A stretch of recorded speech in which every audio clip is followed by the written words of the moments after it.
Yo, what's up? It's me and Sello in the house today. Sello, say hi.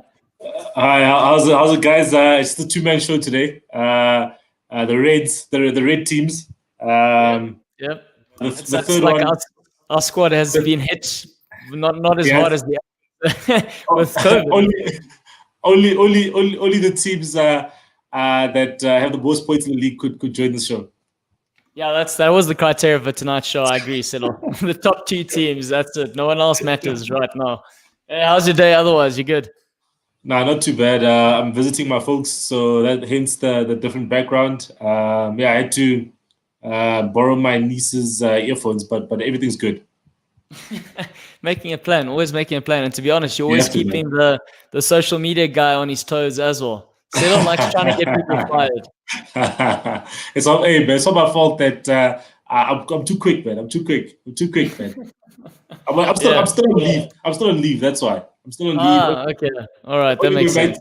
Only going back to work next week, so I've got a lot of time on my hands. But we, Goalloungetv didn't authorize that leave, though. So I don't know. You're taking liberties. Goalloungetv only leaves me for 90 minutes, man. Yeah, that's true. 90 minutes, and then you got to keep your match fitness. So it's all up to you. It's the onus is on you rather to keep your match fitness going. All right, guys. Today we're going to talk about we're going to discuss the FA Cup fixtures. I'm going to look at some. Yes, Scotty. Yes, Scotty. Scott's right. Jeepers. Yeah, we've got a lot of things to contend with. If it's not COVID, it's Eskom switching the lights off. Like two of the guys, their power has just been switched off. It's good timing as well, especially when you're trying to do a live stream sort of show. But welcome, Scotty. Welcome. So today we're going to discuss the FA Cup. A lot's been happening. We might as well start with the first game, Sello. The Aston Villa versus Liverpool game.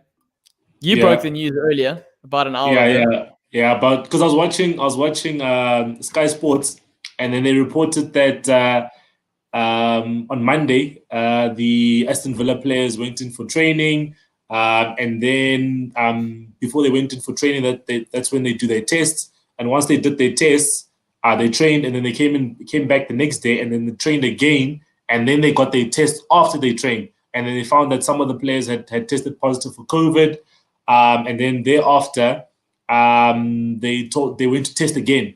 They tested again, and then they found that more players and staff had tested positive, and then they asked them to self-isolate. So they've been self-isolating since today.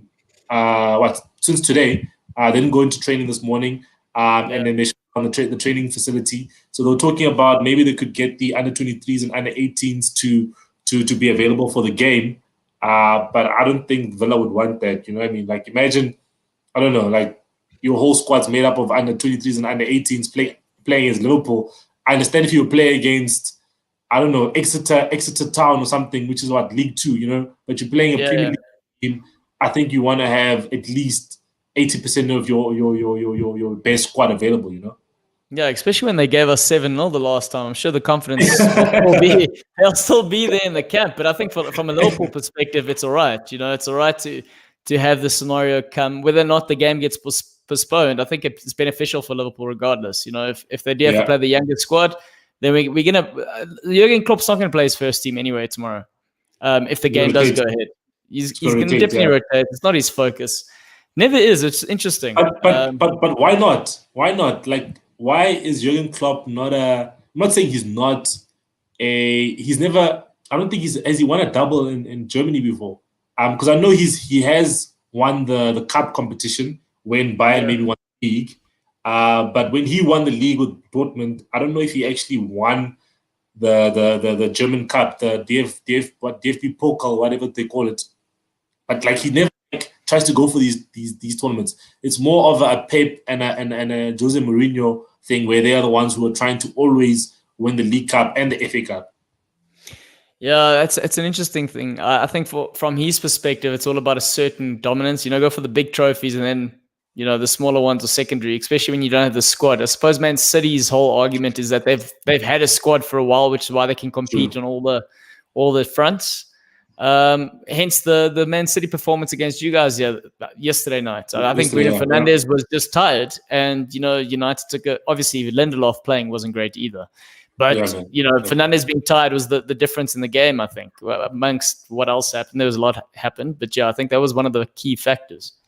I don't know. I know we're talking about the Liverpool game before. Let's save that conversation for the United game coming up. For Watford, yeah. For the Watford game. True. But, yeah, so from a Liverpool perspective, I think Matip's still injured. Keita, apparently, is on the fringe of coming, but he won't be ready for tomorrow's game.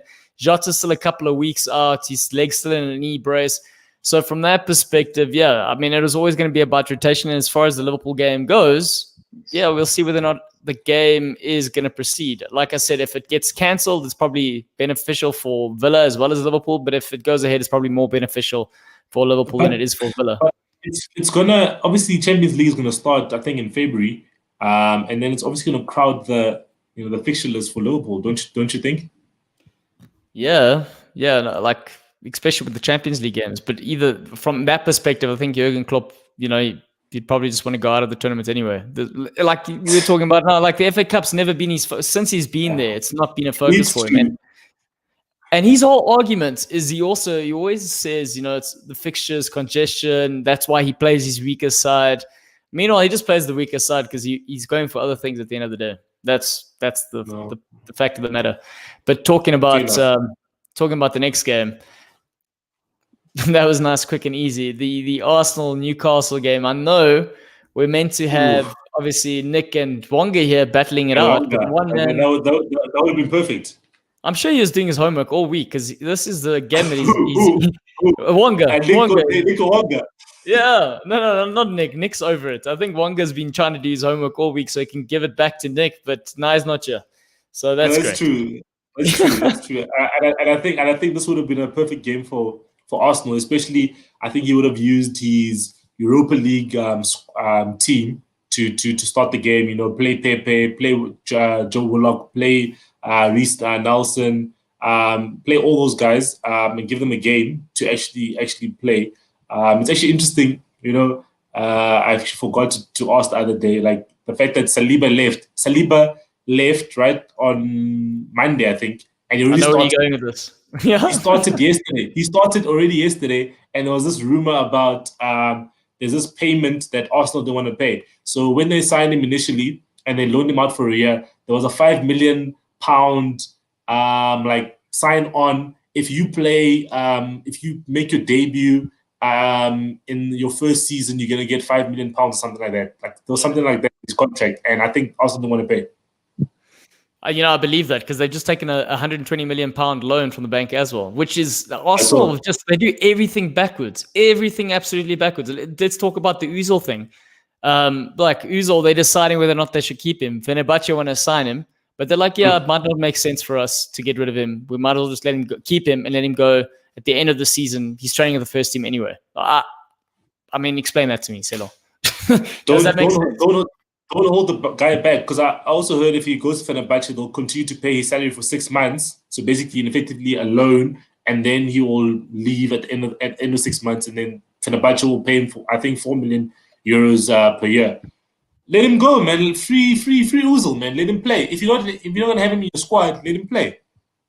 Yeah, man. Like, and then talking whether or not it is going to be the right deal is an interesting thing, because. Yeah. Like surely making some money as opposed to cutting your losses, like not making anything. That just doesn't make financial sense. And you're taking loans out for the bank, but you don't want to sell a player who's not playing anywhere, who's earning £350,000 a week. It's absolutely mental. And the whole Saliba thing is also interesting because, like you said, they release him or let someone else sign him on loan, and then they bring in another 19-year-old called Omar Rekik or something like that. Where's he from? He's from Hertha Berlin. So they get rid of one youngster that they overpaid for. They signed another centre-back. Yeah, another centre-back, 19-year-old. So has this guy not seen what's happened to Saliba? I don't understand this. No, that's a poorly run club right now. You can't be signing such a good talent and then not even trying to play him in the game, man. You know what I mean? And I understand. Like I think people forget that apparently his mom passed on just before he moved to Arsenal. Because he was loaned back to Saint Etienne, and then when he was leaving Saint Etienne and coming back to Arsenal, his mom just passed on. You're moving to a new country. Like, man, if they wanted to keep him in France, loan him back to France for the season, and then he can come back like at the end of the season. But then they kept him, and then they don't register him for the Premier League, and then he doesn't play at all, Premier League or Europa League, you know? No, so the guy's already down, and they're just kicking him while he's down. They're going, yeah. And there's all this noise, the fee that's paid for the guys, the youngster, yeah.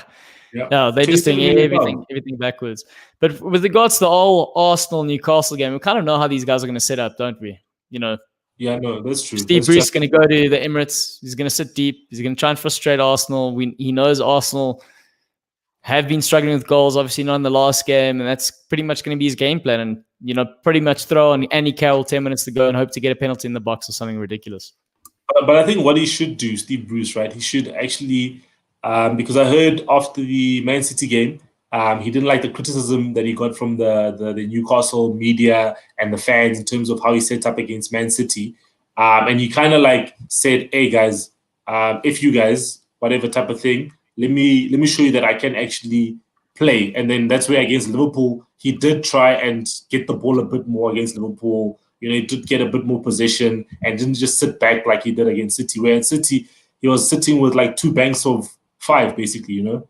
Like 5, it was basically a 5-5 formation, you know what I mean? And against you guys, I think he did try a 5-3-2 type of thing, you know? So he was kind of angry. And I think in this game against Arsenal, he must just go for it, you know what I mean? Even if you lose 4-1, 4-2, whatever it is, you know, at least just try to experiment. There's a chance for you to experiment for the league, for instance. Whereas you're gonna play, I don't know, whoever they play in the Premier League next, then they're gonna be in a position where maybe they play against a team that's in a similar position on the table, but then they can't express themselves because they haven't been able to express themselves in other games, and then they'll play against a team who always like to try and express themselves in any game, and then they lose, you know. So I think they must just try and take advantage and try use the other players who haven't been getting a start.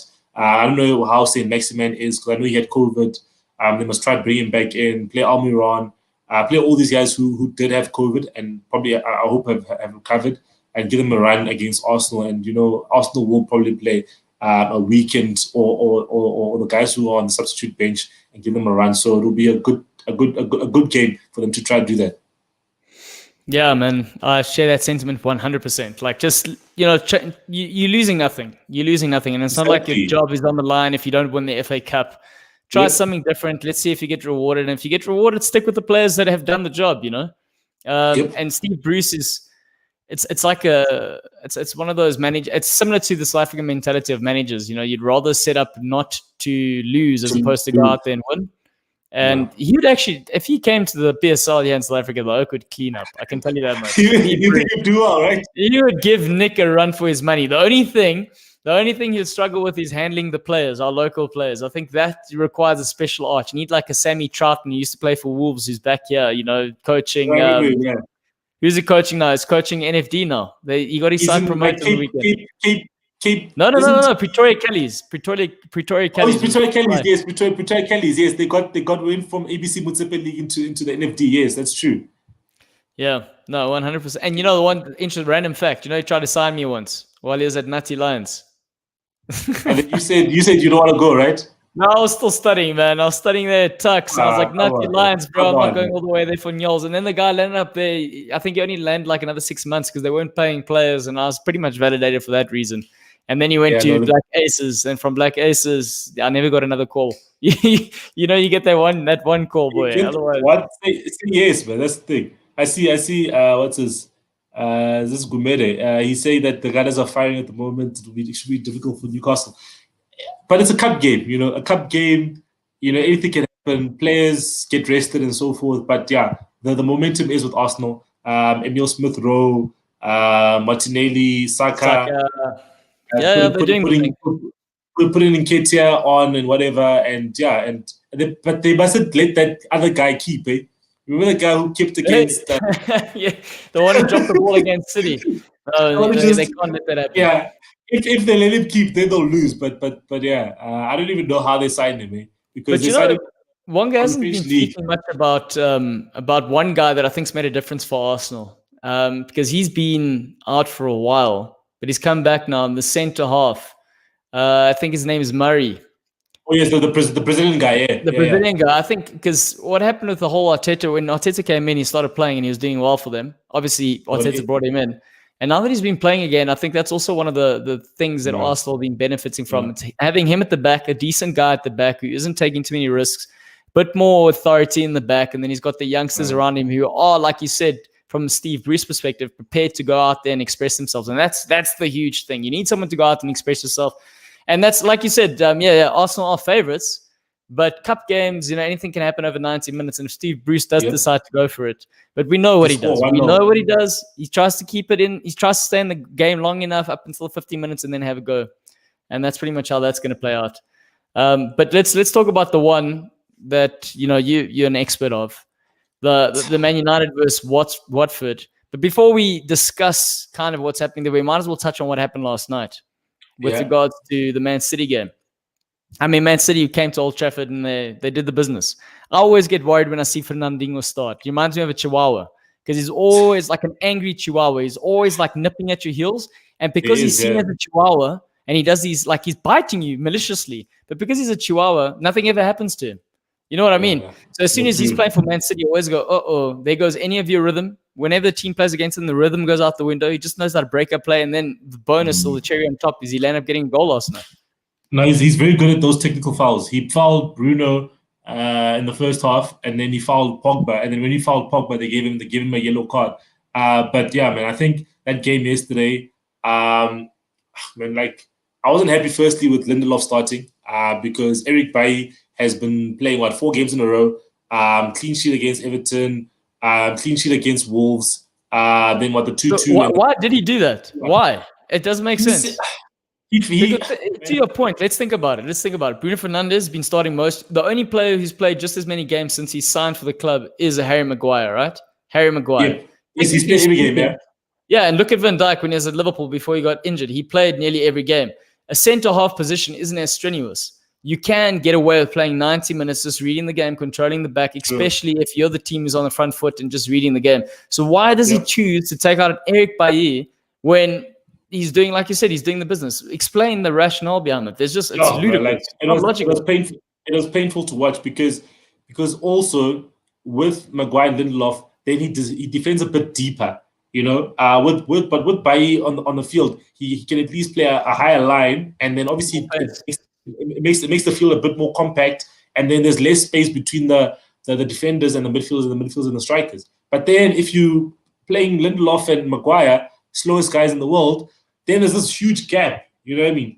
But I think Man City deserved to win the game yesterday. They were the better team. I think Man United were just off, man. I think the guys that when they did get on the ball, Bruno Fernandes, for instance, he tried too hard, man. He tried way too hard. There was a time when you could just make an easy pass, but then he makes a straight pass. You know what I mean? Like I was just so frustrated.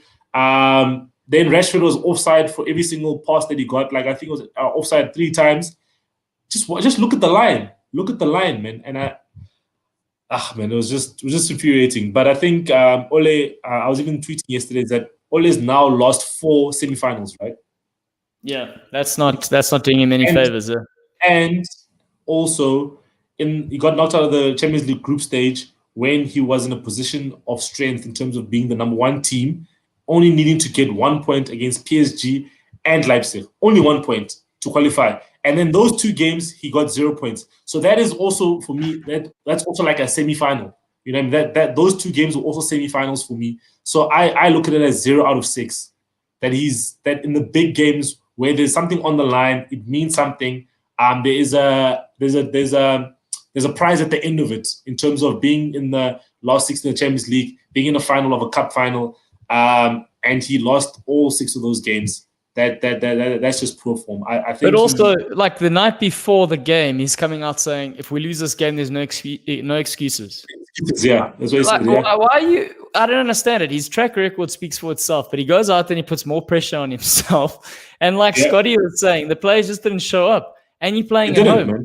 Like I don't understand that. You might, and then the whole Van der Beek whole scenario as well. You sign this player, 4 minutes, and you put him on 4 minutes. Well, it's 2-0. Also, Oh, man. he couldn't have been an Ole signing. That's this whole thing, the He's whole not. handling of He's the not. player. Yeah, that's what it No, was. It he's was not. just a desperate He's not. signing. He's a signing from the club. The club said, okay, cool. Here's a player that we've identified as being a good player. We can't sign Jack Grealish for 70 million or 80 million, whatever Villa wanted. But here's a player who's going for 35, 38 million pounds. Yeah, let's sign him. You know what I mean? And he probably, I don't know, he probably he couldn't say anything. He couldn't say no, couldn't say yes. He just had to say, okay, cool. Bring him on. I'll take him on. Okay, cool. Yeah, Yeah, we'll see how he does. he seems like a good player. I'll use him. Yeah, he's from Ajax. He's playing the Champions League. Good player. I'll bring him on. And it's frustrating because he's such a good player. He could offer so much. He could have taken off Bruno Fernandes at like the 70th minute, or taken off Fred and McTominay. Just try to do something. You had 5 subs because for the League Cup, yesterday, you could do 5 subs. He brings on Greenwood and then doesn't bring on another substitution. Like, man, like. So, but quick question is, I mean, there's been a lot of talk about the whole Bruno Fernandes thing being compared to Eric Cantona, and then also the other thing now that they're putting the stats of him and De Bruyne showing, his goal returns as well as his assist count. For me, these comparisons are a bit crazy. Firstly, I mean, 2 different players. You've got a De Bruyne last night. He played in the starting lineup. He was far up the field, right? But he played more of a number 10. Yeah. You know what he did? He did the Bobby Firmino role, but he did it on drugs. You know what I mean? Like a far better job, coming deeper, playing in a Sterling and a Mahrez in behind with fantastic balls. Also, he can just do everything. So when you're comparing this, in your mind, how do you see him? How do you see Fernandes? Look, he's had a huge impact in your club. The only reason you guys are competing for the title currently, despite the fact that there's COVID and everything else, is the fact that he is the right sort of mentality in the dressing room that is required right now, as well as he's delivering on the pitch. But when he's not delivering on the pitch, I think the other problem is that it happens often with fans, right? We get excited about a player because a player's scoring goals, he's creating chances and so forth, right? And then we're like, this guy's the best player in the Premier League, whatever, right? He is currently one of the best players in the Premier League, right? But you need to perform at a high level for multiple seasons for a player to be considered a great or a legend, or to be compared to legends, right? Because then Cantona was at Man United probably for 3-4 seasons, and he won stuff. He won the Premier League, he won the FA Cup. So he had also been performing at Leeds before that, before he came to Man United. So he had been performing at a high level in the Premier League. Bruno Fernandes come from the Portuguese league, right? Yes, one of the best players in the Portuguese league, but still, you still need to prove yourself in the Premier League, for a consistent amount of time. Similarly with like a Salah, for instance. Salah scored first season, lots of goals, cool. You still need to do that multiple seasons for you to be considered great of the Premier League. You know what I mean? And he's done that. Harry Kane similarly. Harry Kane is now one of the best strikers ever in the Premier League because why? He's done it for multiple seasons. 150 goals in the Premier League. You need to do it for multiple times. So I think Bruno Fernandes, yes, he is the best player at Man United currently.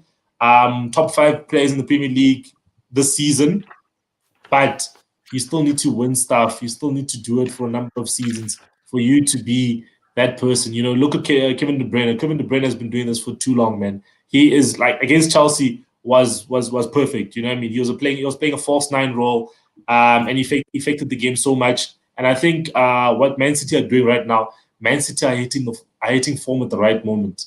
They become consistent. John Stones is looking like the talent that he was touted as because of Ruben Diaz. He's like that's the best signing that City's done for the last 2 seasons for me. Ruben Diaz, because he's also, we're talking about leaders in the shape of Bruno Fernandes. Ruben Diaz is the same. Exactly. He's the same. And even better, he's at the back. Yeah, and he's at the back. Exactly. Yeah. Against Chelsea, he was man of the match for me. Like he's everywhere. He's making blocks. He's in the box. Like I don't know how many goals Man City have conceded via headers, but by set pieces. I mean, but I'm sure it's very few because they've got the best defensive record in the Premier League, and you can see why. Because their defenders are actually contributing. You know, Nathan Ake as well when he comes in, or Laporte when he comes in. Those four But centre also backs. Cancelo, like that, and you know, He's also been good. Eh? He's been very good. Dude, there are a lot of. When he was at Juventus, I thought he was great. He's much better than Kyle Walker, because Kyle Walker has a mistake in him. What does Roy Keane say? Roy Keane says he's an idiot, right? Because he always has an error in him. I think he's an idiot. I think Kyle Walker's the biggest idiot ever. Oh, but we can say it on this show, right? But Roy Keane says it on national, or this is on worldwide TV. You know, Kyle Walker has a mistake in him. But yeah, I think Cancelo, and then obviously at the left back has never been steady. But Zinchenko did well last night. Man United just need to, you know, get past this performance. Look at Watford on Saturday. Play some of the French players. Play Jesse Lingard. Damn, man, poor guy hasn't played in a while. Play Jesse Lingard. Play Donny van de Beek. Play Axel Pepe. Play Telles. Dean Henderson must start as well. You know, he almost would have covered himself had he done that. Had he done that? No, I'm saying had he played those players. Yeah, had he played those players and the result didn't come through, they'd have been like, well, I get it. But then he probably would have been criticized for the fact that, you know, he hadn't gone for the trophy. Like when he was saying him going to the finals because he's being rewarded for taking the competition quite seriously. And one of the things I want to like touch on is that if you're looking at Man City, I think Man City in the last 7 years have won the League Cup 5 times, 5 out of 7 times. They're now 1 away from equaling Liverpool's record as to being the joint leaders of winning this trophy, which is, it's just a short period of dominance. It's going, we've got the squad, we're going to compete. But also what it does is it instills that sort of winning mentality within the squad, albeit a small trophy.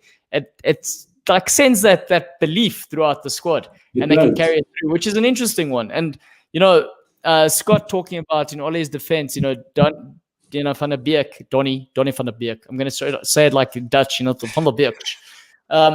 What's interesting is him not playing is, you know, maybe he's trying to bed him in slowly. Like, you know, if we're looking at what a Jurgen Klopp does, for instance, the difference is when Jurgen Klopp signs players and they don't get a run, it's because the first team are doing really, really, really well. And that's the difference. And it's hard to get guys in. I think with Ollie's, apart from Fernandes and possibly Rashford, I can't say that everyone in that United starting 11 has been 100% convincing enough to say, okay, you don't get 90 minutes here. So the thing is, right, is that you've got a player like McTominay, right, and Fred. We call them a McFred. It's a McDonald's meal, McFred. Those two players, they always start together, right? And they start together because they try to protect who? They're trying to protect Lindelof and Maguire's lack of pace, right? That's how he does it. But if you start Eric Bailly, there you remove McTominay and put Pogba in the middle so you can get on the ball, and then you can play a Donny van de Beek, because even Donny van de Beek sometimes for the Netherlands, right? He can either play as an 8 next to Frankie de Jong, and then Wijnaldum plays as a 10, or sometimes he plays as a 10. Wijnaldum plays as a left mid, or he plays as a left mid and Wijnaldum plays as a 10. So you see, he can play multiple positions, you know, as many Dutch players can. So he can play as an 8, he can play as a 10, he can play on the left mid as well, right mid as well. So because he gets into those clever spaces. So I think Ole needs to introduce him because he's better on the ball than what we have in a McTominay, for instance. I feel. And also, I don't know, like, I get what you're saying. They put in the 2 holding midfielders, the McFred there to cover the two centre halves, which in itself is a problem. But I'm thinking, do you really need both of them on the park? You don't. You need one. You need one person because cool, yes. And also McTominay's best position, right, is box to box. That's McTominay. Like against Leeds, you know what he did against Leeds, contributing defensively and attacking, right. But then when you play against Man City, you're asking him to sit, right? To sit deep and to defend, right?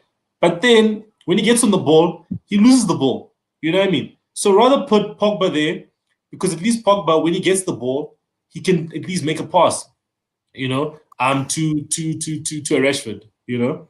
Sello, this is the one I want to talk about. And this is exactly, Scott, you and I could be friends, because this is what I've been saying to you, Sello. Martial, he wouldn't start for me either. When I watch that guy play, that's for you. And Scott says the same thing. Let's look at Martial's performance last night. One of the highlights in the game was him having to get the ball out wide, play a 1-2 from the outs, like while City are sitting deep. He's gone out far to collect the ball and then come through the middle.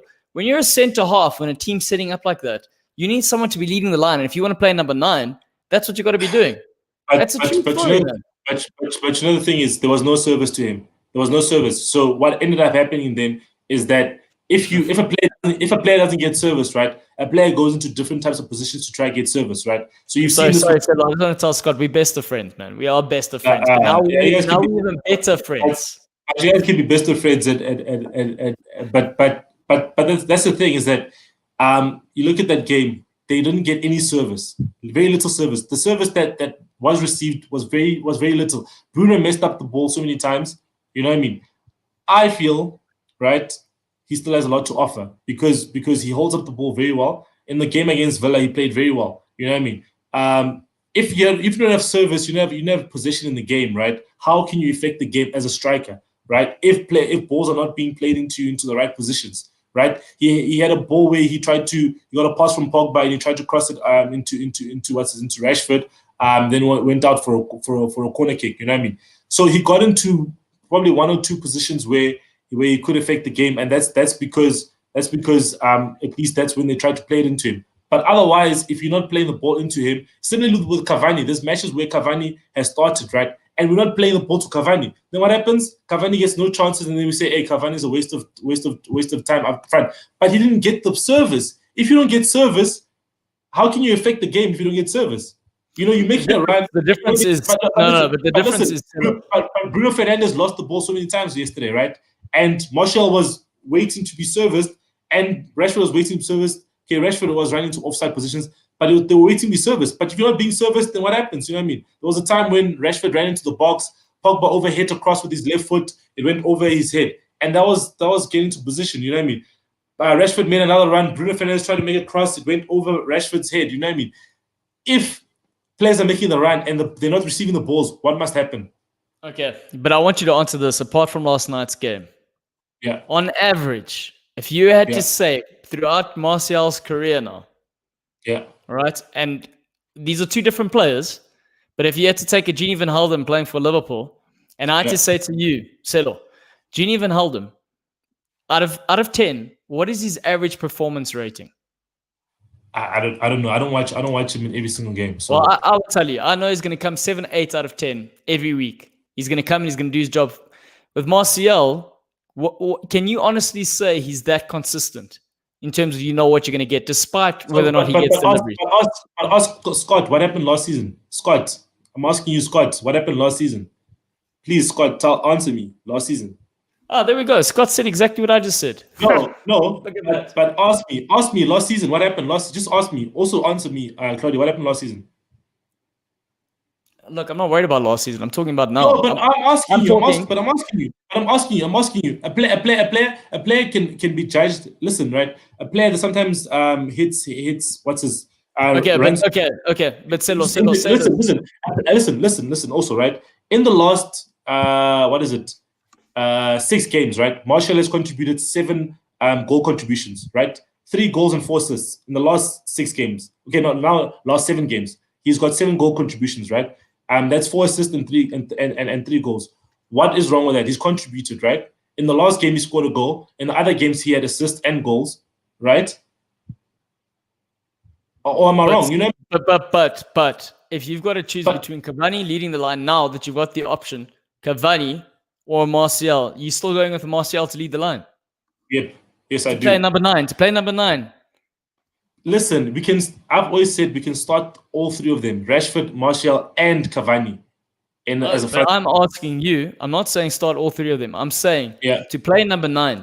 If you had to choose between Martial and Cavani, who do you pick? Now I'll pick Martial because you lied for the team. Man. I'm not lying. Listen, this guy contributed so much for the team last season, and What did you do last season? Just please tell me. Please tell me. Look, I'm not the only one saying this. Look at this. Jason's chipped in here as well. Not good enough to be the main striker in a title-winning team. He's a Liverpool fan. But how many goals did what did Martial do last season? Please answer me, Claudio. I'm not worried about last season. I'm telling you now. I'm asking you a question. Last season, he scored some goals. He scored some goals towards the end of the season. That's what he did. First half of the season, he wasn't there. No, he was injured.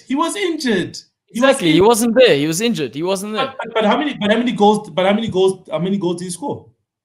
Only after lockdown, right? He was the second leading goal scorer, right? After Antonio, right? Second leading goal scorer after lockdown, right? That's Martial, right? It's after lockdown, second leading goal scorer, right? And before that, he's got 241 games.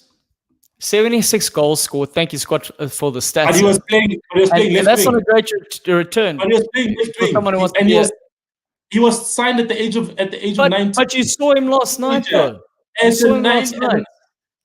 What about other games? What about other games? But I'm talking about Aston Villa. So I'm talking about in and out number 9 striker. Aston Villa. What about Aston Villa? Okay, let me diffuse this a little bit. Let me say this. Let's move on. Must agree to disagree. Listen. But let me say this. I just want to say this. But listen to me, right? Listen to me, right? His performances, right, this season, have not been to the level that he had last season, right? I will say that, yes. Last season, he had a great season, right? He contributed in terms of goals and assists and in terms of his whole lot play. This season, he has not hit those standards, right? And because of that, right, that's where I feel that we've used him sometimes as a left wing and playing Rashford on the right and Cavani in the middle. And it has worked well against I think it was Istanbul Başakşehir. We must use that again, that formation, because it adds a lot. You know what I mean? Okay. You know, because Greenwood hasn't been on form. You know what I mean? Oh, Scott's got another good question here. Martial or Kane? Martial or Rude? Who's Rude? Van Nistelrooy, I'm assuming. Oh man, come on, man! Why are we going? Kane is literally is the best striker in the Premier League. Yeah, but that's exactly it. No, but that's the point. The point that you've just made. Yeah, but Kane or Firmino. No, but the point is. I'll ask you a question: Kane or Firmino? What about Kane or Firmino? I still go Firmino for how Liverpool play. For me, how Liverpool play. Let's continue. No, let's move on. I can't. All right. Let's talk about the Man United. If you can't say Kane over Firmino, then we might as well move on. No ways, but for Liverpool setup. No, we might as well move on. So you think Kane? Might as well move on. But maybe based on the evidence that he's shown this season, you think he's good enough to come in there and play do what he's doing for Liverpool, what he's doing for Spurs now? You think he's good enough to do that? Kane doesn't get enough respect from people. I'm not disrespecting Kane at all. You didn't hear what I said though. But for you to say Firmino over him, only person that you can. I was saying for the Liverpool's current setup, yes. But listen, Kane can set up in any setup. But this is what I'm saying to you. I'm saying based on the evidence as to how he's played this season, possibly yes. But based on the chemistry and everything else, I can't do that. I can't do that right now. Oh, but here's another thing. Jason says Kane scores over 20 goals in the league every season. Who scored more goals? This is the question. But who scored more goals last season between Firmino and Martial?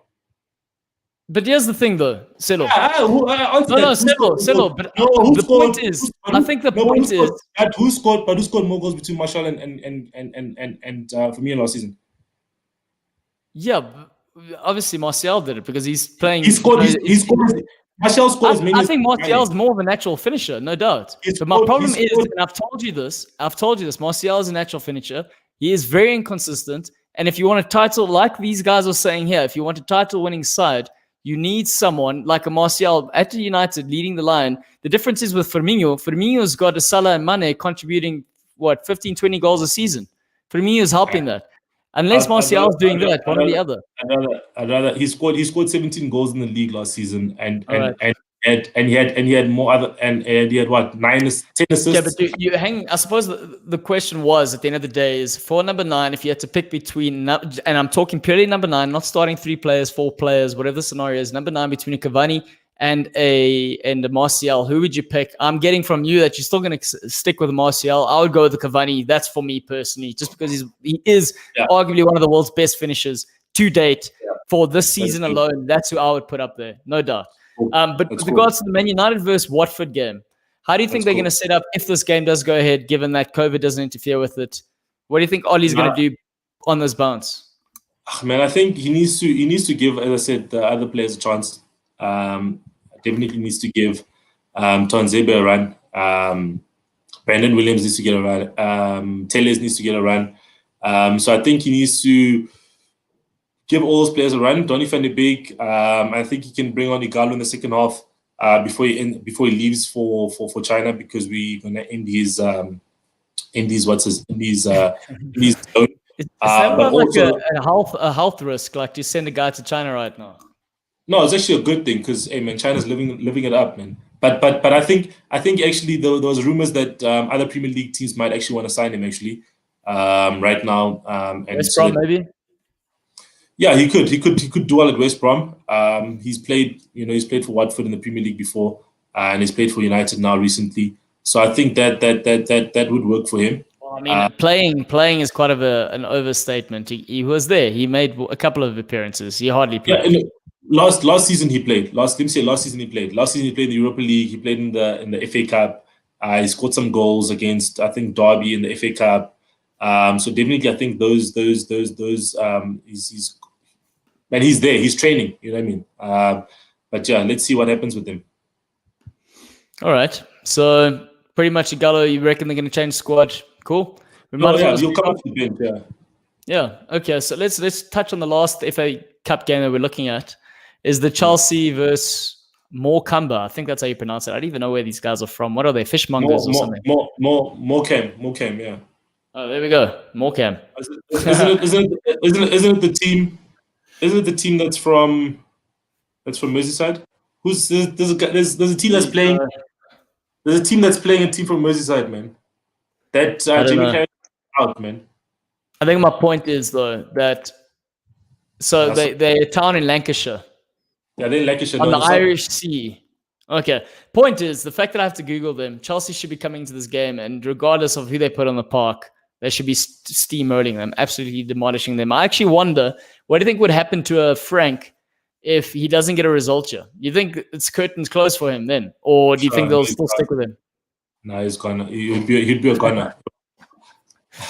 I would fire him, but similarly, Diego Simeone lost to a team in the third or fourth tier of Spanish football yesterday in the Copa del Rey. So, but obviously he's got the license of being the top of the La Liga. So I think if Chelsea don't put out a convincing victory, he needs to start Timo Werner. Timo Werner needs some goals, man. He needs to get some confidence, find the back of the net, instead of trying to foul himself with the corner flag, like he did on the weekend. That was quite funny, man. But you run the risk of, if you do play him, I mean, if you play him, he should be scoring goals in this game. So it is one that you should be letting a player run out. But if he does go out there and he doesn't do the business, then I think the impact, the psychological impact, is far greater than it would be in a normal game, if that makes sense. But I think the fortunate thing is for a Timo Werner and a Frank Lampard is the fact that the game is going to be played at Stamford Bridge. If it was played away there in Morecambe sort of area, I think I would really be fearful for the players going there. But it should be pretty much a routine sort of result there.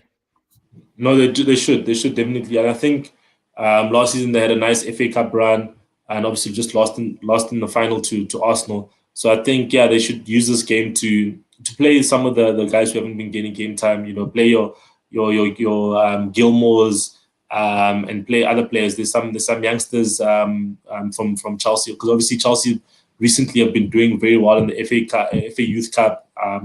They've been dominating it. They won it last season. They lost to Man City. Or they lost to Man City in the final last season. But they've got some youngsters. So play the youngsters. Play, what's this guy's name? Play Kepa in goal. Give him a run out. You know what I mean? Kepa. He's still in the Spanish Spanish squad. I'll be honest. I wouldn't do that. No, man, come on, man. If I'm Frank Lampard right now, and you have to get you have to get this win, go progress. There's no ways you're risking a Kepa out there. You never know what could happen. You never know what could happen. You know, like he's one of those guys who gets overconfident. He does something ridiculous, and you know what the problem is when a goalkeeper has to overcompensate is he does those TV dives unnecessarily so. And ends up giving away something because he's trying to really prove himself. I've played with a lot of keepers like that. One of them, you know, he's not here right now. I'm joking. Wow. Okay. No, I'm just kidding about Nick being one of those keepers. But yeah, I have played with a few keepers like that. But one thing I want to ask you, Sello, is when we're looking at Chelsea right now, if you were Frank Lampard, I know we're talking about him being very unsure of his selections and who he plays, who he doesn't play. From an attacking point of view, as well as a sentiment in terms of his moving forward, his midfield and his front three, who would you be starting? In the league or just this weekend? Well, generally, like who do you think his strongest team is? Because you know, there's the options. He's got the options.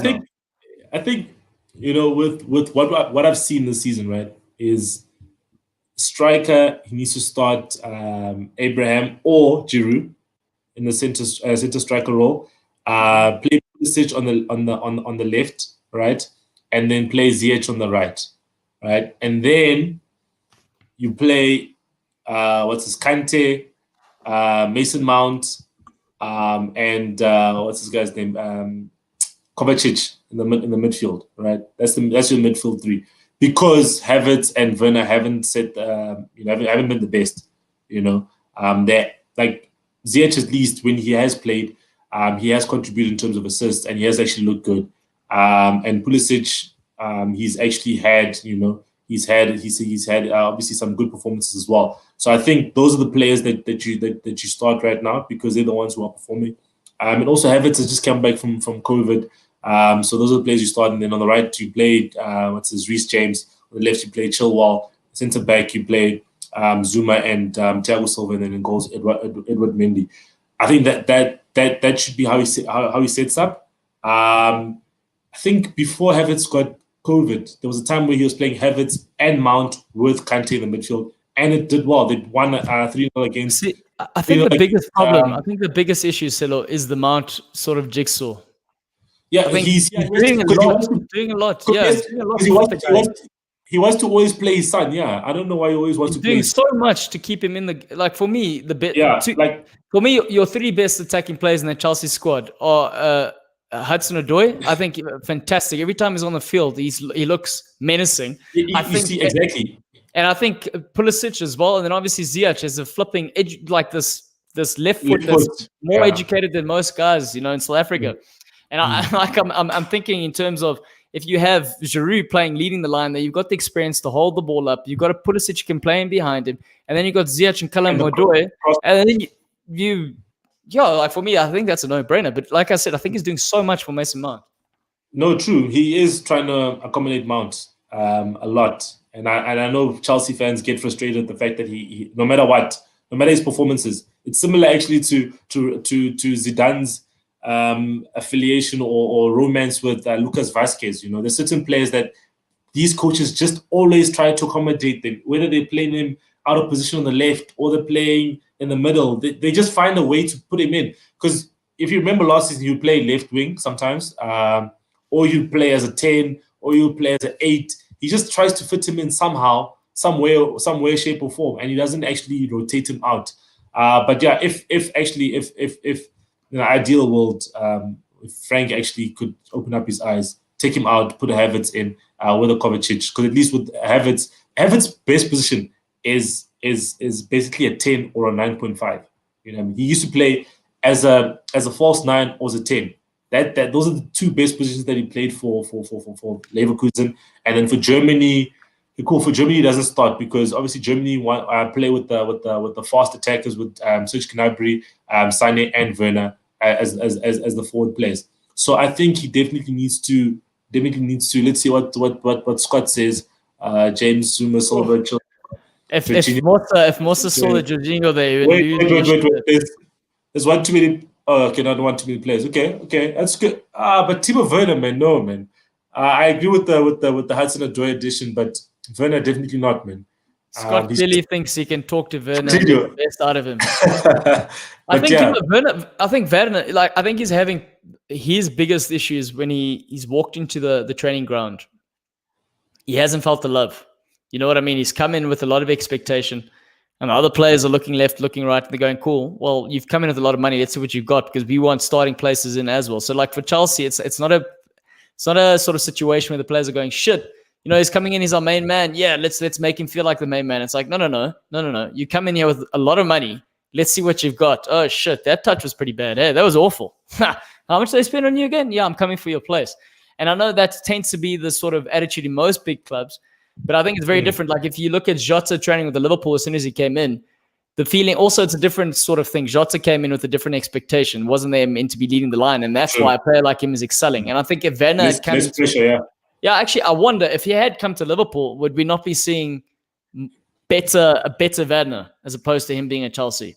And I'm not saying because I'm a Liverpool fan, but I'm wondering because of the two different scenarios. If him coming in as a backup player as opposed to having to prove himself, because Red Bull was an underdog side, right? It wasn't a sort of the environment, man. You also come into a team where there's a German manager already. There's already a relationship. You know, your manager's German, you're German. You come in. You know what I mean? There's expected to shine from the beginning. You exactly. give him time. You know, you can fight. Who comes from Leipzig already? You know, there's already something. You know that there's something already in the team that can at least connect you together. Whereas at Chelsea, he gets in, it's a different. You know, it's Chelsea, man. Chelsea is an affluent area in the UK. You know what I mean? You get there, it's this ground. You know what I mean? They hire and fire. There's so much pressure on you as a player. You expect it to be the guy who's actually supposed to be banging in the goals, who's supposed to be transforming their team from a number 4 team to a number 1 or 2 team, and you're not doing it, you know. And at Liverpool, where there's going to be, you're just trying to stay number 1, basically, you know. You're trying to stay number 1, and then obviously the load is shared amongst yourself, Mane, Salah, Firmino, you know what I mean. So it's shared. Now at Chelsea, man, who's he sharing it with? And I can tell you, I don't even know. Yeah, man. And I mean, I can tell you, like, when personally speaking, I would prefer coming into a scenario where there's less expectation than because it's exactly that. When there's a lot of expectation from you, everyone else is a lot harder on you because they want you to get there fast. They don't give you that time to embed yourself. I think when I was in Norway and I was in this team called HamKam, I went in there and it's typical. I always tell people this same thing in a work environment. I went in there and all these Norwegians, and there was a guy from France and there was a guy from Ghana. Obviously, those are the 2 guys I connected with the most. The other guys, though, they didn't spend the time, they didn't spend the effort. They saw me as a threat coming in there. And, you know, you had to hit the ground running. If you didn't hit the ground running, you know, you land up packing your bags. You're out there. Yeah, so, and it's an intimidating sort of thing. So now throw 50 million pounds on top of that, coming in there, and you've got these youngsters who want your spot, who are from London, who are Chelsea fans. You know, it's tough to remove those sort of guys. Yeah, but also, Jason brings up a valid point. Jota being in England for a while was also the difference when you're looking at. It was. You know, it's funny is when Liverpool signings are very interesting because when they make the signings, you go, really? Like, I mean, yeah, but for that much. You know, like I think I did the same thing with Mane. Mane was huge at Southampton. I remember watching him at Stamford Bridge, funnily enough, when they beat them 3-1. You can actually you guys can go Google that. You can see me sitting behind the Chelsea goals with the Portuguese flag. I got told they put their flag down. Anyway, very relevant. But my point is, what was my point? Oh, my point was Southampton. My point was Southampton. Yeah, the money was great, but when he went to Liverpool, I was like, for that amount of money at the time, I was like, yeah, okay. And then Salah the same thing, and then got the same thing. Yeah. So I don't know, you know, and these are the guys that Brendan Rodgers didn't want to work with, by the way. But we're gonna move on quickly, Sello, and we're gonna discuss our predictions for these 4 games. We might as well start with the Aston Villa Liverpool game, if it happens. What do you think? I think it'll be let's go for I don't know. If it goes ahead tomorrow, I say 2-1 to Liverpool. Thinking that 5 first-team players will have COVID. They'll be able to play. They'll have 5 other players with, bench players or whatever. So 2-1 to Liverpool. Yeah, I think if the game does go ahead, that'll probably be the scenario. But I'll be more cautious and say 1-0 just because we're struggling at the moment to create anything in the final third. And if we're playing other players, but maybe that's exactly what Liverpool need. Weekend side. Weekend side, us changing our players, rotating the squad, giving them a bit of a lift, showing the first team guys, listen, we are breathing down your neck. Yeah, man. The last time Mina started, you guys scored 7 goals. So yeah, man, come on. Man, I'm a Tucky fan, man. I like that guy. A lot of fans come down hard. Some of the guys I've been chatting to, I don't know, some Liverpool fans are very uneducated. They're like, no, we must get rid of this guy. I was like, listen, the dude's come from Germany. He's Japanese. He only knows how to speak Japanese and German. And he's coming in January, halfway through. He's like, give this guy some time. He's a smart little player. He's a good player. I like it. People need to be given time, man, to acclimatize, man. You can't just, 12 months. Especially Japan, bro. Japan is very different. Very and it's 12 months only, man. Yeah. Anyway, so Scott says Liverpool 3-0, Jason 3. So you guys are seeing goals in Liverpool there. I'm gonna go with that. I'm still gonna be cautious and say 1-0 Liverpool. The next game, let's go Arsenal Newcastle. Arsenal 3-1. I just think let's Arsenal 3-1. Yeah, just because of how Steve Bruce sets up, man. He sets up in a rubbish way, and I think that Europa League team. I've watched a couple of Arsenal matches in the Europa League, and they've been good. So I think those youngsters, Edin Ketia and all those people, Pepe on the right will be good as well. So I think let me give Arsenal 3-1. Yeah, and Martinelli. Martinelli is actually my favorite Arsenal player. He'll start and he'll score a goal. Yeah, I think it's a cup game, dude. A cup game is different. It's only 90 minutes. You're not playing for long-term season, thinking about the next game. You're going, it's 90 minutes. I'm going to give it all I got. And if Steve Bruce does what he does and he frustrates Arsenal, it's going to be very, very... Well, let me put it this way. If the game is still 0-0 at 75th minute, it's going to go the distance. It's going to go the distance. And I'm in agreement with the Scott here saying extra time and penalties. I think it's going to be but there will be a goal. I don't think it's going to go 0-0 penalties. I think 1-0, but I think 1-0 Newcastle. Nick is going to be happy with you, man. Just because, Arsenal on that high, they're on that bounce. So, when a ball bounces, gravity's got to come down at some point. It's that rhythm. So they've won 3, now they've got to come down again. They've got to come up again. That's completely flawed logic. Never apply this to any of your betting results ever. Okay. Jason says draw and 4 second. First. I can't speak right now. There's no replays. But there's no replays. No replays, Jason. What homework are you doing here, man? Come on, give us some proper feedback. Shit. Okay, next game. Man United Watford. Yeah, let's go for a 2-1 to Man United. Watford are what? Top 8 in the championship. Haven't been doing too badly. Their manager again, though. Did you know that? Yeah, they did. Yes, they did. But they signed some Norwegian. No, it's some Danish guy who is playing in Norway. Who just won the Norwegian league with Bodo Glimt. Apparently, he's an exciting player. So I think 2-1 to United. Ismail Assar is still there. So I definitely think they'll still cause some trouble. And obviously, we're going to hopefully rotate. 2-1 to United. Yeah, Scotty sharing the same sentiment. Jason saying 2-0 to United beating Watford. Yeah, I'm gonna go say 1-0. 1-0 United.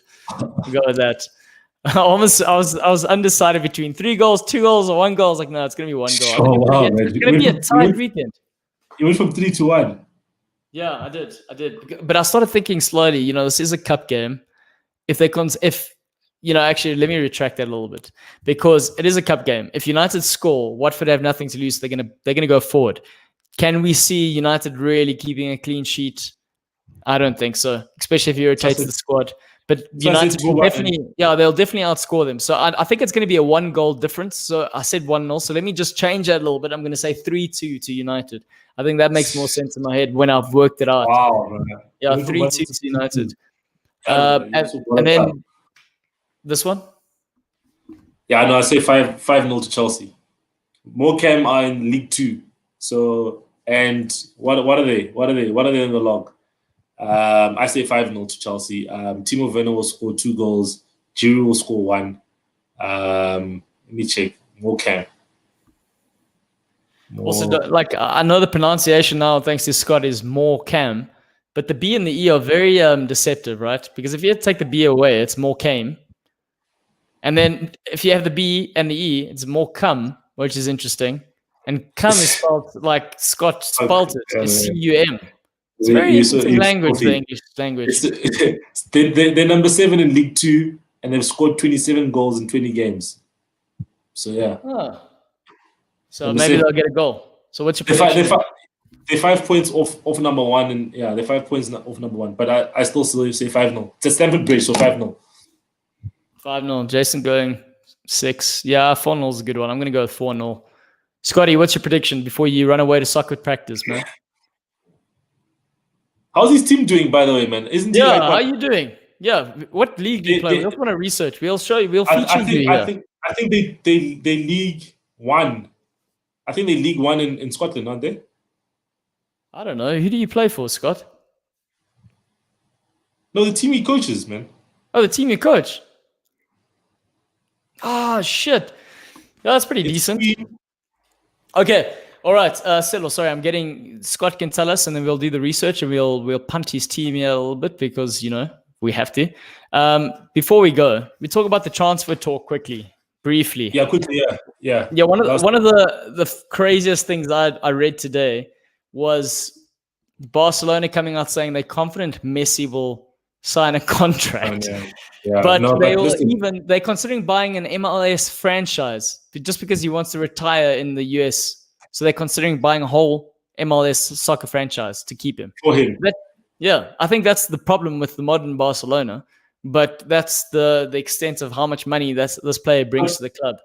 But you know how stupid Barcelona is? Oh man, actually, it's actually ridiculous. I actually found out recently what Barcelona does sometimes, right? Is that they sign you. What they did now with the players now, when they wanted them to take a pay cut, right? So you've got a 3-year contract with Barcelona. They ask you to take a pay cut, and then with the pay cut, what happens is that they will still pay you after you leave, or they'll sign you on as an ambassador and pay you the remaining amount of your salary as an ambassador. Yeah, but I think that a lot of clubs do that. A lot of clubs do that. Oh, do they? Okay. Yeah, well, they keep it. It's the older players, rather. The players that are on the verge of retirement. But my point is the amount of money Messi is generating for a Barcelona, so much so that they're going... What's that? Can you see Queen's Park, number 1 in League 2 in Scotland. Shit, Scotty. Well done, man. Number 1 in League 2. You didn't get some footage. You didn't send us some footage. Man. You'll show the people, man. Also, if you're looking for players, let me know. I've got a friend or two that's an agent, and I know some players, so we can discuss some business, but off the record. With Messi, man, listen, I think he's gonna stay. I'm just thinking about the way he was celebrating yesterday. He was very happy, man. I've never seen Messi smile so much. He scored 2 goals yesterday against Athletic Bilbao. Pedri is a 17-year-old magician in the midfield, and they are tearing it up together. And I think he's finding a connection with Pedri that he had with Iniesta, for instance, because Pedri is the next big thing in Spain, and a good signing for Barca. And I think he will probably want to stay for a bit longer because he likes the connection that they have. And if Barcelona does buy him this franchise in America, which is stupid, but yeah, if they buy this franchise in America, I think that he will actually like that. But here's the thing, though. I'm thinking about it. It just shows you how much pull this guy's got. Because for them to consider starting a whole franchise in the States, the amount of money, they still think it'll be a profitable business. It just shows the enormity in terms of his brand equity that he offers. And then also, I think they're debating the fact that the amount of the American players, all the youngsters that are coming through, playing in the European leagues, and the quality at which they're developing these players is also something for them to go, okay, well, what we'll do is a New York City sort of vibe. We'll just turn it into a feeder club. Send that's my city sort of structure. Send Messi there, get some young players, and then feed them into Barcelona. It extends the brand. It extends. It's actually not a bad move when we think about it. Like a city football group. Exactly like that. So when you start playing around with that, it does make sense. It just shows you the amount of money that's involved with regards to when you're talking about Messi, though. No, that's true. And I think actually, if we're touching on the whole like City football group, Red Bull football group, because now the Premier League has all these permit rules and everything, I think they might actually more clubs might actually look at that whole that whole worldwide view in terms of having satellite teams in other continents and everything, because obviously now the Premier League's all these rules were work permits and you can't sign players under the age of 18. You can only sign 3 players between 18 and 21, which is rubbish and stuff. So it'll be interesting to see. But with the transfers going on now, it's actually crazy that Sebastian Haller has gone to Ajax. To Ajax. For 20 mil. 20 mil, and they signed for 45 mil. So West Ham has lost 25 million on him. And that sounds like a standard business deal for West Ham on the weekend. That's kind of how they do business. Overspend, lose money. Shocking. Yeah. But one thing I do want to say though, no, one thing they don't have a replacement. Yeah, apparently Arnautovic wants to come back but like you said, Diego Costa on a free, so that could be a possibility for them. That would make sense. Yeah. I would guess like that for a team like a David Moyes, a gritty sort of side. Diego Costa would slot in there perfectly. A man with teeth, he bites and he kicks and he does a whole bunch of other things. But going back to the whole My City group sort of formula, I think it's John Comitius, whatever. What's that guy's name who's the owner of Cape Town City? Cape Town City, Comitius. I mean, what did you think his whole plan was there? I know he's approached Man City from what I've heard via the Gay fan. In the past, he has approached them like to sort of buy the club over. So that's why he's been building the club in that sense. I don't think he's come right. Yeah. Just because I think from a South African perspective, there isn't enough equity here. And also, if we're producing more players, which, by the way, we need to talk about, Jimmy Tao. Percy Tao. Jimmy Tao, the bloody right back from Kaizer Chiefs, bro. Wow, those guys gave me all these. I remember playing at Tux, and the Oak was still running up and down the line there. No, sorry, Percy Tao, the right Tao. Has gone back to Brighton. I suppose it's a move that makes sense for Brighton. So watch out. 2.5 years out on loan. It actually feels like yesterday he signed for Brighton. Yeah, man. Actually, it's actually great for him. Wow, man. I never thought that it was actually going to happen because obviously the work permit rules previously were actually a hindrance. But actually now, because the work permits after Brexit, they've changed the work permit rules. It's a point system. You need to get 15 points to get a work permit, and then you get credits for playing in the Champions League, Copa Libertadores, Copa Sudamericana. So Percy Tau played in the Champions League for Club Brugge. He's played at the Bernabeu, played at the Parc des Princes against PSG and Real Madrid. So those credits helped him to get a work permit, and that's how he could qualify for it now. And he's in the squad for the game, for the FA Cup game on Sunday. So it'll be actually good to see a Premier League, South African in the Premier League. I'm excited, man. I'm not going to lie. Man, he needs to. And when I used to watch him play, I never thought he had a chance. I'm not going to lie. I thought this guy had chicken wings for arms, and I was like, there's no way he's going to crack it overseas. Interesting enough, right? In Belgium, for the 3 teams that he's played for in Belgium, his debut, he scored a goal via a chip. Like, a dink. He scored all three clubs. He scored via a dink. Like literally. I like that. So what you guys are getting here, breaking news. Sello's future prediction here, seeing as we've just passed prediction things, is I nearly said Jimmy Tau again. Percy Tau is going to score on his debut for Brighton with a little dinky chip. That's what he's going to do. Dinky. So look out for him. But I want to talk about 2 sort of incomings and outgoings at Manchester United. One of the players is Rojo. Your left back, Rojo, apparently he's agreed terms with Boca Juniors, but Boca Juniors want to get him on the free. So they said, listen, we've agreed terms with you, but you need to go back to Manchester United and just release you. That's kind of what's happening there. And then there's another 18-year-old player that you guys have signed from Atalanta. Yeah. I think speak about those 2 guys. Yeah, Rojo needs to go, man. I think right now it's his time is done. He hasn't played much under Ole. He went on loan to Estudiantes last January. Didn't play much though there. I think this is a perfect time for him to go. We need to sell him. Phil Jones needs to get fit, and then we can sell him to like a Newcastle. Newcastle will be perfect for like a Phil Jones. But Phil Jones as well, his contract, I don't know why, man. These guys, they extend contracts in the hope that they can sell the players and still make some money. But then the player gets injured. Then you're stuck with the player. you can't even get rid of him because he's injured. So I think you need to get rid of Rojo, and they need to help Phil Jones get back to full fitness, and then Salem. But yeah, with the 18-year-old Amad Diallo from Atalanta, he scored on his debut. He was the youngest player who's ever scored a goal in Serie A in 2019 at the age of let's see, it's 2018-19 season. And yeah, he's an exciting player. Plays on the right wing mainly, but can also play on the left wing as well. He's got close ball control, low center of gravity. He's from Ivory Coast. He's been playing for Atalanta since the age of 13. I think, yeah, man, he's an exciting talent, and I think I'm excited to see what he can do. The videos I've seen of him, he played in the Champions League. He got his debut in Champions League against FC Midtjylland, and he created a couple of chances. Quite a good player. Let's see what he does. But also, Man United fans shouldn't put too much hype on him, because they've been hyping him too much, man. Because Juventus wanted to sign him, AC Milan wanted to sign him, other clubs wanted to sign him. You know, they're calling him what? You know, the next Messi type of thing. No, man, don't, just because he's got that left foot type thing off the right, you know, don't be putting pressure on players, you know what I mean? But yeah, let's see what he can do. But also on your side, are you guys signing a centre back? You know, that's the big question. No, look, I think it's going to be the last thing we say before we end the show. But yeah, no, it doesn't look like they're going to sign any centre backs. They have been looking at Ozan Kabak from Schalke. Someone pulled the plug in Scott. I wasn't sure what was going on there. No, man, hey, it's load shedding in Scotland. Yeah, no, you can't be having the same problems we're having this side, Scott. That's unfortunate.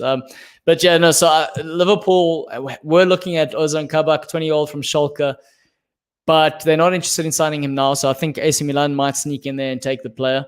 They have categorically ruled out another player who's playing in France. I've forgotten his name now. I think it's like a Sven or something like that. It's an interesting name.